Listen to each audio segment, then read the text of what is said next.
اچھا ایک out of the box سوال ہے آپ سے, کیونکہ آپ ہر چیز پہ بڑی گہری نظر رکھتے ہیں. افغانیوں کے جانے سے کیا فائدہ ہوگا پاکستان کو, اور کس کس حوالے سے آپ کو لگتا ہے کہ فائدہ ہو پائے گا؟ جی بالکل بہت فائدہ ہوگا افغانیوں کے جانے سے. اور آپ کے بزنس سیکٹر میں آپ کو دیکھیں, آپ کے ڈالر میں سب سے زیادہ مین رول جو ہے نا وہ یہ افغانی ادا کر رہے تھے. کیش میں ان کے پاس بہت زیادہ ڈالر تھے, وہ یہاں سے لے کے افغانستان جا رہے تھے, جس سے ان کے ملک کی اکانومی تو بہتر ہو رہی تھی, لیکن ہمارے ملک کی اکانومی ڈے بائی ڈے نیچے جا رہی تھی. تو یہ فائدہ ہوگا. اچھا اس کے علاوہ بزنس اپرچونٹیز ہیں, جیسے گلبرگ ہے, باقی چیزیں ہیں, ان کے اوپر بھی ان لوگوں کا کافی ہولڈ تھا. تو اس ہولڈ کو ختم ہونے کی وجہ سے یہ نہ ہو کہ وہ گیپ ہی فل نہ ہو پائے, یا فل ہو پائے گا اور پاکستانیوں کو یہ اپرچونٹی ملے گی تو یہ سے فائدہ اٹھائیں گے. سر بالکل پاکستانیوں کو اپرچونٹی ملے گی اور یہ فائدہ اٹھائیں گے. اور جو یہ ڈیلی بیسس کی جو بزنس میں اتار چڑھاؤ آ رہا تھا, کچھ آپ دیکھ لیں, ہمارا جو آپ ادھر اسلام آباد میں فروٹ کا ہی کام دیکھ لیں, تو اس پہ آپ کا ٹوٹل افغانی ہے, ٹوٹل پاکستانیوں کے پاس ہے ہی نہیں ہے. تو اگر پاکستانیوں کو یہاں پہ موقع ملے گا تو ظاہری بات ہے آپ کی جو اکانومی ہے وہ خوشحال ہوگی. مطلب انویسٹر بڑا پریشان ہے, فائلیں فیک بیچ دی جاتی ہیں بڑی زیادہ, جسے کہتے ہیں نا جہاں پہ بھی انویسٹمنٹ ہے وہاں پہ پاکستانی ساتھ جگاڑی موجود ہے. مطلب آپ کہہ رہے ہیں کہ پروفیشنل لوگ نہیں موجود. اس کا کیا حل ہے, کیسے دیکھا جائے کہ یہ پروفیشنل ہیں یا جگاڑی ہے؟ سر اس کا حل دیکھیں, انویسٹر کو تھوڑا سا, میں اکثر اپنی میرے یوٹیوب پہ ویڈیوز چلتی ہیں, میں بتاتا رہتا ہوں یہ چیز کہ انویسٹر زیادہ تر کوشش یہ کرتا ہے کہ یار مجھے ڈسکاؤنٹ کہاں سے زیادہ اچھا مل جائے, دنوں میں امیر ہو جاؤں, دنوں میں میں امیر ہو جاؤں. اور میں ایک چیز یہ کہتا ہوں کہ جب تک آپ کنسلٹنٹ کو کمانے نہیں دیں گے تو وہ آپ کو کیسے کمانے دے گا. اگر آپ چیپ کنسلٹنٹ چوز کر رہے ہیں اور اس کو کہہ رہے ہیں یار مجھے ڈسکاؤنٹ دیں, اور ایک اچھی اماؤنٹ انویسٹ کرنے کے بعد اس پہ آپ ڈسکاؤنٹ مانگ رہے ہیں, اسپیشلی ہمارے جو اوورسیز پاکستانی ہیں, وہ آپ سعودیہ میں دیکھ لیں, وہ 10,000 20,000 ریال کی انویسٹمنٹ ہمارے پاس کرتے ہیں, لیکن 200-300 ریال کے چکر میں نا اکثر فون پہ کہتے ہیں یار مجھے کہیں اور سے ڈسکاؤنٹ اچھا مل رہا ہے. وہ ایک ایسے بندے کے پاس چلے جاتے ہیں جو 200-300 تو کما رہا ہے, لیکن آپ کو وہ کیسے کوئی اچھا اماؤنٹ کما کے دے سکتا ہے. اچھا میڈیوکر جو ہو گیا ہوتا ہے, آپ نے بڑا ایک کوآرڈینیٹر بھی کہہ لیں, پراپرٹی ڈیلر بھی کہہ لیں, بیچ میں کوئی بھی بزنس ہے, جیسے کہ آپ میڈم بیٹھے ہوئے ہیں, اگر ان کو پراپر کوئی گائیڈ لائن کرنے والا ہے کہ یہاں پہ آپ کا بہترین سیلون یا آپ کی بہترین سیٹ اپ چل سکتا ہے, تو اس کا بڑا کردار ہوتا ہے. ہمارے یہاں اس کو مطلب ایک فضول سی جاب سمجھی جاتی ہے. کوئی ٹیچر اٹھے گا تو وہ شام کو جو ہے وہ پلاٹ دکھا رہا ہوگا, اس کے علاوہ کوئی مطلب ہر دوسرا بندہ پارٹ ٹائم آج کل یہ پلاٹوں کا ہی کام کر رہا ہوتا ہے. تو فرمائیے گا کہ کیا اس نے فیلڈ کو فائدہ دیا یا نقصان دیا؟ نہیں, اس نے نو ڈاؤٹ فیلڈ کو بہت زیادہ نقصان دیا. وہ بات وہی ہے, کسی کا منہ لال دیکھ کے اپنے منہ کو چپیڑے مار کے لال کرنے والی بات. تو وہ اب ہر بندہ دیکھتا ہے کہ ریئل اسٹیٹ میں اگر پیسہ آپ زیادہ کما سکتے ہیں, اگر آپ کو ایک کام آتا ہی نہیں ہے تو آپ کس طرح کسی کو ایک اچھی چیز پرچیز کر کے دیں گے اور اس پہ آپ اس کو پروفٹ لے کے دیں گے. آپ کو پتہ ہی نہیں ہے کہ ریئل اسٹیٹ ہے کیا, کس سیکٹر میں مجھے جانا چاہیے. ریئل اسٹیٹ کے علاوہ بھی غضنفر بھائی باقی بہت سارے ہیں, ریسٹورنٹ لوگ بنا لیتے ہیں, ان کی پراپر ایکسپرٹیز نہیں ہوتی ان کے پاس. جیسے ہم ابھی پچھلے دنوں بات کر رہے تھے, میں ذکر بھی کر دوں ساتھ ساتھ کہ فلاں جو برانڈ ہے فاسٹ فوڈ کا, اس کا سارے بائیکاٹ کریں. اس کے بعد آپ کے پاس ہے کیا کہ بائیکاٹ کر کے لوگ کیا کھائیں گے, کون سی جگہ پہ برگر پیزا اس لیول کا مل جاتا ہے, وی ڈونٹ ہیو برانڈ. پھر آپ کہتے ہیں اس کولڈ ڈرنک کا بائیکاٹ کریں. اچھا کر لیا بائیکاٹ, اس کے علاوہ آپ کے پاس آپ نے پاکستانی ایسا برانڈ کون سا بنا دیا ہے کہ لوگ اس کو یوز کریں. ٹھیک ہے, تو فرمائیے گا پھر ہم اتنا کمپٹیشن کرتے کیوں نہیں ہے کہ ہم دوسرے کے برانڈز کو دیکھیں, اپنا برانڈ اچھا بنائیں. دیکھیں جہاں تک بائیکاٹ کی بات ہے, اگر اسلامی نظریے سے دیکھیں تو ہمیں بائیکاٹ کرنا بھی چاہیے, اور اگر اس کا الٹرنیٹ نہیں ہے تو ہمیں لے کے آنا چاہیے. حسن بھائی, میں ایک دوست کا ولاگ دیکھ رہا تھا, بڑا کمال کا وہ بولتے ہیں. انہوں نے کہا کہ آپ بائیکاٹ کر لیں, لیکن آپ یاد رکھیں مسجد میں جو چندہ ڈالتے ہیں نا آپ, وہ بھی کہیں نہ کہیں اسرائیل کے فنڈ میں جاتا ہے. اس کی وجہ یہ ہے کہ آپ نے بجلی کی قسط جو بھر رہے ہیں, بجلی کا IMF کی آپ اس کے غلام ہیں. آپ ایک پورا سرکل گھمائیں نا, تو اٹس مین دیٹ کہ آپ کے کپڑے آپ حاجی رمضان سے خریدیں یا جوسف بٹ سے خریدیں, آپ کا سارا وہ ایک سرکل ایسا ہے. تو اس کا مطلب یہ ہے کہ بطور قوم ہمیں اٹھنا پڑے گا اور ہر چیز کو خود بنانا پڑے گا. اس حوالے سے کیا فرمائیں گے؟ بالکل جی, دیکھیں ہمیں بالکل خود کوشش کرنی پڑے گی. ہر بندے کو جہاں جہاں وہ اپنی کنٹریبیوشن کر سکتا ہے وہاں پہ اس کو آگے آنا پڑے گا, تبھی جا کے یہ معاملات بہتر ہوں گے. ادروائز میں کہتا ہوں ملک صاحب آپ کر دیں, آپ مجھے کہتے رہیں یار آپ بائیکاٹ نہ کریں, میں تو اس طرح ایک دوسرے کے کندھے پہ ڈالنے سے کوئی کام نہیں ہو سکتا. اور آپ کو کیا پتا کہ آج کل انہوں نے آفرز بڑی عجیب و غریب لگا دیے ہیں, اور وہ ایک صاحب نے کوئی ٹویٹ کیا ہوا تھا کہ میک ڈونلڈز اور بیت المقدس میں اتنا ہی فرق ہے کہ جو میک ڈونلڈز کھاتے ہیں ان کو بیت المقدس کا پتہ نہیں ہے, اور جس کو بیت المقدس کا پتہ ہے اس نے آج تک میک ڈونلڈز دیکھا ہی نہیں ہوگا.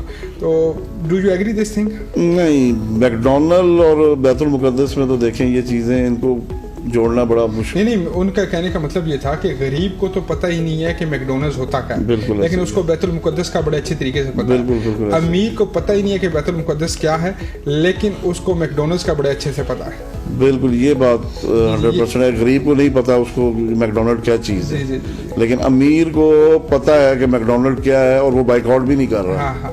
اچھا, اگر ہم پاکستانی برانڈز کی بات کریں, میں ایک برانڈ کا نام لے ہی لیتا ہوں, چیزگس بڑا ہے جس نے آج کل گرو کیا ہے, میک ڈونلڈز کے مقابلے میں وہ آ سکتا ہے. اس کے علاوہ اور بہت سارے برانڈ ایسے ہیں پاکستانی. کیا آپ کو لگتا ہے کہ حکومتی سرپرستی بھی اس طرح حاصل ہونی چاہیے کہ ان کو انٹرنیشنلی بنایا جا سکے؟ آپ یو کے کی گلیوں میں گھوم رہے ہوں, آپ کو انڈیا کے برانڈ ملیں گے, دبئی کی مارکیٹ میں ہوں آپ کو انڈیا کے برانڈ ملیں گے. جیسے ہم آئی فون سارے یوزر ہیں, تو یہ کس کا برانڈ ہے؟ اگر ہم یہ دیکھیں تو اس کو بھی توڑنا پڑے گا, پھر ہم کو اینڈرائڈ کو توڑنا پڑے گا. ایپس اوبر کریم ہم یوز کر رہے ہیں, کس کی مرہون منت یوز کر رہے ہیں. ایون فیس بک جو ہے, جو مارک زرگر ہے, اس کے علاوہ جو ایلون مسک ہے جس نے ابھی ٹویٹر کو ایکس کہہ دیا ہے. تو ان سارے کے بعد مجھے بتائیں کہ کوئی ایسا ہماری اور آپ کی زندگی میں ہو پائے گا کہ ہم کوئی انٹرنیشنلی برانڈ اپنا جو ہے یو کے کی مارکیٹ میں, آسٹریلیا کی مارکیٹ میں, یا دبئی کی بڑے بڑے محلات میں دیکھ پائیں گے؟ بالکل سر, ایسا دن کیوں نہیں آئے گا. اگر وہ لوگ آ سکتے ہیں تو ہم لوگ بھی جا سکتے ہیں, اور ایز اے قوم ہم لوگوں کو خود بھی انیشیٹو لینا پڑے گا ان چیزوں کا. گورنمنٹ تو کرے ہی کرے, لیکن ہمیں خود بھی اس طرح کی چیزیں ہمیں انٹرنیشنلی لے کے جانی پڑیں گی. لیکن حکومتی سرپرستی ہوگی تو زیادہ آسان نہیں ہو جائے گا؟ ہاں بالکل ہونی چاہیے, حکومتی سرپرستی بھی ہونی چاہیے, لیکن ہماری طرف سے بھی کوئی آ گیا ہے نا, تو دونوں طرف سے تالی دونوں ہاتھوں سے بجتی ہے. اگر ہم یہاں سے بھی کوئی آ گیا اور حکومت ہمیں سپورٹ بھی کرے تو ضرور. ٹیلنٹ بہت ہے پاکستان میں. کیونکہ نیوز کا ٹائم ہوا چاہتا ہے واپسی پہ ملک صاحب سے کچھ سوال میں نے رکھنے ہیں, اور سوال یہ بھی ضرور میں رکھوں گا غضنفر بھائی سے کہ غضنفر بھائی, ہمارے ہاں کوئی بھی امیر ہو جائے تو ہم اس کو فوراً سے نوسر باز کا ٹیگ لگا دیتے ہیں, قبضہ مافیا کہہ دیتے ہیں, کرپٹ کہہ دیتے ہیں, قرضے معاف کرائے ہیں یہ کہہ دیتے ہیں. تو از اٹ پاسبل کہ, بلکہ اس سوال کا جواب آپ دے دیں مجھے, کہ ہم کیوں اس طرح زیادتی کرتے ہیں اپنے سٹارز کے ساتھ؟ وہ بندہ جو لوور مڈل کلاس ہو, مڈل کلاس ہو, ہم کسی کا نام نہیں لے سکتے, لیکن بہت ساری مثالیں ہمارے سامنے ہیں کہ ہم فوراً سے کہہ دیتے ہیں کہ یہ قبضہ مافیا ہے, یہ 2 نمبر ہے, یہ نوسر باز ہے, ایون کہ اس کا کمپرومائز سیکریفائز نہیں جانتے. یہ بڑے خوشی سے کہیں گے کہ Bill Gates lower middle class تھا تو آج دنیا کا دوسرا امیر انسان ہے. پاکستان میں وہ ہوتا تو اس کے اوپر پہلے یہ کہتے کہ اس نے یہاں سے قرضہ معاف کرایا, یہاں سے 2 نمبر کیے. ایسا کیوں ہے؟ یہی اصل وجہ جس کی وجہ سے ہم دن بہ دن نیچے جاتے جا رہے ہیں. ہمارے معاشرے میں لیگ پولنگ بہت زیادہ ہو گئی ہے, ایک دوسرے سے جیلسی بہت زیادہ ہو گئی ہے. ہم لوگ کسی دوسرے کو خوش نہیں دیکھ سکتے. ہم تو اکثر دعا بھی یہی کرتے ہیں کہ یا اللہ مجھے دے نہ دے, اس کے پاس جو ہے وہ بھی لے لے. اللہ اکبر. یہ چیزیں جب تک ہم ٹھیک نہیں کریں گے تو ہمارا ایمان بھی مکمل نہیں ہوگا. تو جب اگر ہم اپنے ایمان پہ پراپر چلنے لگ جائیں تو ہماری ہر چیز بہتر ہو جائے گی. بڑی کمال کی بات کی انہوں نے. اور وہ کہا جاتا ہے نا کہ کسی اپنے پڑوسی کو امیر ہوتا ہوا دیکھو تو خوش ہو جایا کرو. اس لیے خوش ہو جایا کرو کہ اللہ پاک تمہارے پڑوس میں موجود ہے, اور اگر تم خوش ہو جاؤ گے تو اللہ بولے گا کہ میرا بندہ میری کیے ہوئے کام پہ کتنا خوش ہے, تو کیوں نہ میں اس کی طرف بھی چلا جاؤں, کیونکہ اللہ پڑوس میں آیا ہوا ہے نا, بڑا قریب ہے. اگر یہی بات آپ یہ کریں گے, منہ چڑھائیں گے, تو اللہ تبارک و تعالیٰ کہیں گے کہ ٹھیک ہے یہ منہ چڑھا رہا ہے تو پھر میں جاتا ہوں. تو پڑوس میں اگر پڑوسی امیر ہو جائے تو خوش ہو جانا چاہیے کہ اللہ نے اس کے اوپر رحمت کی ہے تو رحمت میرے پڑوس میں آ گئی ہے. اب اس کا اوپر آپ کے اوپر ڈپینڈ کرتا ہے کہ حسد کینہ بغض کے ساتھ. اسی طرح کہ پاکستانی بھائی بھی آپ کا ترقی کر رہا ہو یا کچھ بہتری کے لیے بات کر رہا ہو تو آپ خوش ہو جایا کریں کہ ایٹ لیسٹ ہے تو پاکستانی ہے. ڈائریکٹلی انڈائریکٹلی پڑوسی کا اور اس پاکستانی بھائی کا آپ کو بڑا فائدہ ہونا ہے. چھوٹے سے بریک کے بعد دوبارہ ملاقات ہوتی ہے, کہیں مت جائیے گا. خوش آمدید کہتا ہوں ایک مرتبہ پھر آپ کو, اور سلسلہ ویکنڈ سویرا کا جاری و ساری ہے. جا رہی تھی وہ غضنفر بھائی, آپ نے مووی دیکھی ہوگی اکشے کمار کی کہ 21 دن میں پیسہ ڈبل, پھر 21 دن میں پیسہ 4 گنا, تو پھر وہ 8 گنا, پھر 16 گنا. آج کل تو ہر انویسٹر یہی چاہتا ہے کہ 21 دن میں پیسہ ڈبل ہو جائے, اور ڈبل بھی تب ہو جائے کہ یہ 21 دنوں میں بھی استعمال نہیں ہو تو اچھا ہے. تو کیا ایسی واقعی کوئی فلاسفی ہوتی ہے پراپرٹی میں کہ ہر بندہ آتا ہے تو کہتا ہے کہ میں امیر ہونا چاہتا ہوں, اور ٹریڈنگ میں آتا ہے تو کہتا ہے میں امیر ہونا چاہتا ہوں, ان سارے معاملات میں, تو کیا ایسا پاسبل ہوتا ہے یا یہ صرف دور کے ڈول سہانے ہیں؟ بس اسی طرح یہ دور کے ڈول سہانے اور لوگوں کو ایسے خواب دکھانے والے لوگ ہی فراڈ ہوتے ہیں. اصل میں پرابلم ہی یہی ہے کہ پیسہ لے کے آئے اور ڈبل ہو جائے. آپ کو کام کرنا پڑتا ہے, پراپر ایک چیز کو سمجھنا پڑتا ہے اور اس میں انویسٹ کر کے ٹریڈنگ کرنی پڑتی ہے. یہ نہیں کہ آپ پیسہ لائیں اور ڈبل, وہی ڈبل شاہ والا حال ہے, پھر وہ پیسے لے کے ڈبل کر کے لے کے چلا جائے گا. ڈبل شاہ ویسے سنا ہے جیل سے باہر آ چکا ہے, وہ پھر دوبارہ ڈبل کرے گا. ٹھیک ہے.